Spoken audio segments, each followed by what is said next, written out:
92. gads. Ivans Klemenķevs ir gatavs startēt savās otrajās olimpiskajās spēlēs.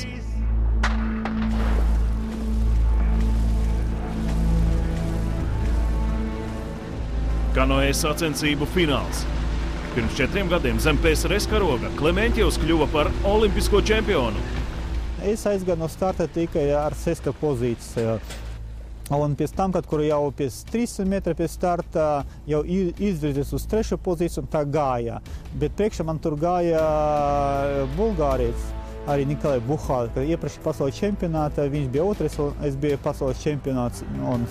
Un viņš arī tās cīnījās ar mani, un pēc tam, kad es jau biju tūmā 250 metru pirms viņš izgāja uz 2. pozīciju, tad viņš apskatījās uz manu pusi pa labi, ka es esmu. Un es sapratu, ka viņš negrib atdot, viņš mani ierod.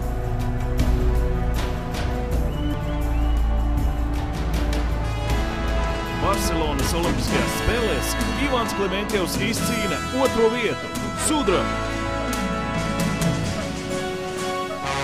Šo mirkli Latvija gaidīja 56 gadus.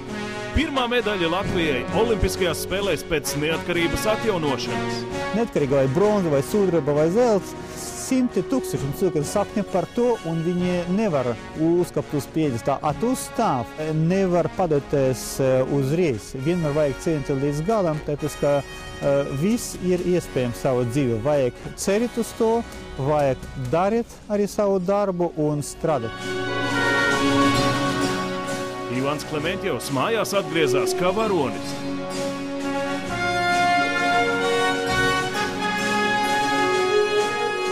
No Barcelonas olimpiskajām spēlēm tika pārvests sudraba spožums, bet vēl vairāk lepnums par savu valsti.